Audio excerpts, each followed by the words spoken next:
Hello, so I'm doing a tour around the Ypres salient and I've come to a location, Sint-Juliaan, and here we have this monument here to the Brooding Soldier, and this Brooding Soldier monument was inaugurated on the 8th of July 1923 in the presence of the brother of the British King and of Prince Leopold of Belgium.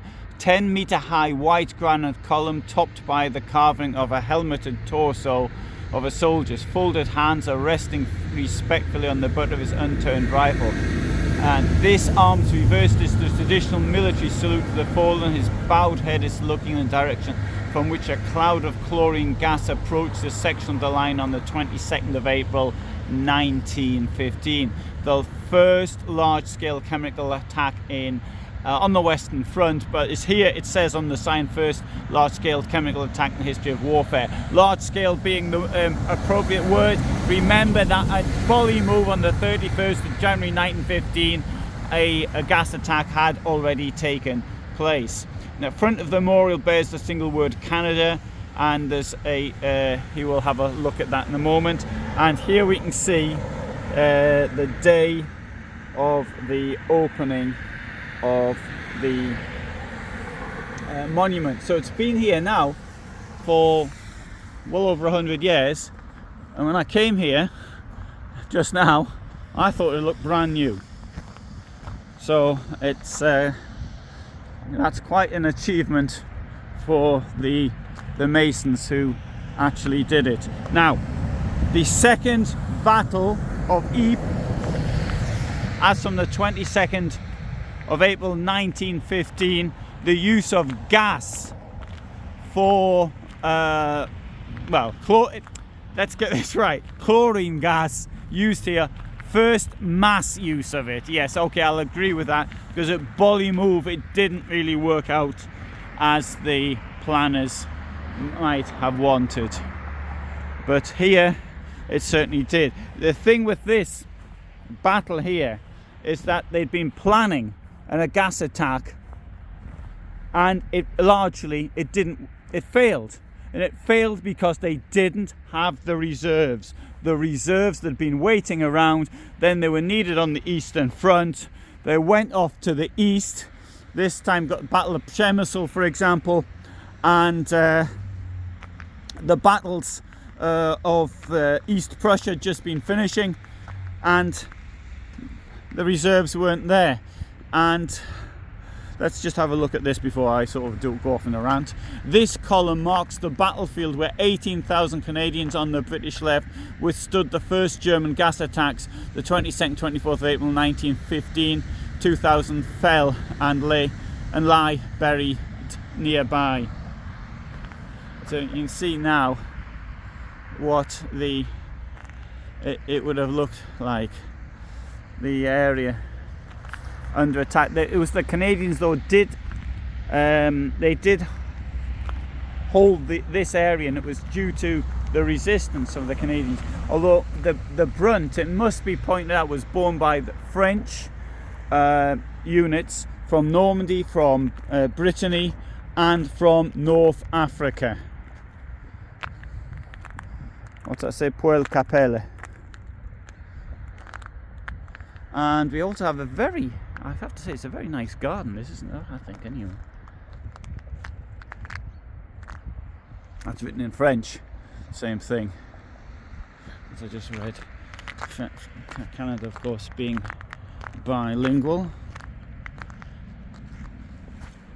As you can see, it's now about 11 o'clock in the morning, actually. So it's the 6th of January today. So it's a lot colder today than it was on that day. And the visitors book's in here, and we can open it up, and there you can see Commonwealth War Graves, and it'll give us some information. You can sign the visitors book. I won't, but one can if one wants. And I'll take you for a little walk around the garden as well as we're here. Chlorine gas was, I think, if I remember right, it was 6,000 canisters that were brought here, and they had to wait for the conditions to be right, because these canisters themselves, which had to be prepared in such a way, it must have been extremely dangerous, I'd have thought. And then the troops themselves, the Germans, I don't think were particularly well trained. And I'd read you what it says here, but it's probably on about the Second Battle of Ypres. As you can see, though, I can't really make it out. 22nd of April to 25th of May 1915, and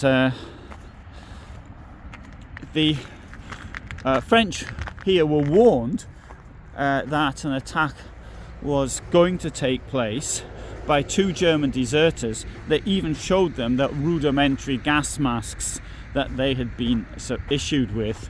Unfortunately, this warning wasn't taken seriously, and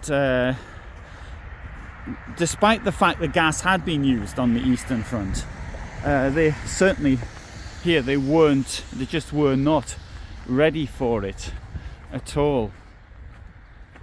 Now, gas was used in the First World War, and the idea of the gas is pretty horrific, it may seem, but it may be that gas got the wrong publicity, because at the end of the day, what gas does, it moves in, it makes people run away, and then it doesn't damage the surroundings.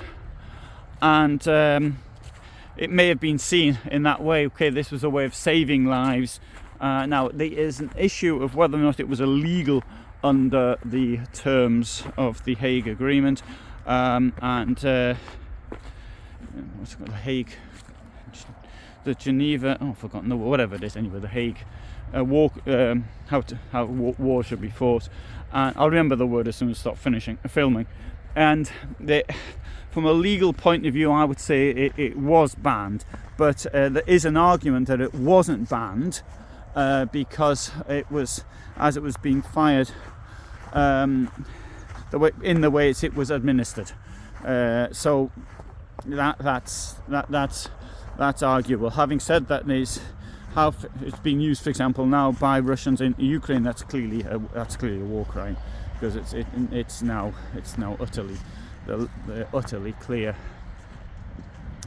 The fact that the Germans themselves had allowed their reserves to be sent off elsewhere, they had this opportunity to exploit, which they didn't take. And exactly the same thing was done by the British at Cambrai 2.5 years later, nearly, and when the tanks got a decisive breakthrough, but the reserves weren't there to hold the gains in one place. So there we have a little walk around this park. I shall do more in documentary format on the use of gas in the First World War by all sides. I mean, about roughly half the gas manufactured was by Germany, then France, then United Kingdom. It was also used by Italy and Austria as well. So approximately 130,000 tons of poison gas were manufactured during the First World War. Chlorine, it needs to be pointed out, is it was used in industry, so it was a dual use, and so in the German industry was the world leader at the time. So anyway, thanks for watching. Hope you found that interesting, and there's a lot more from this salient in these videos. Bye for now.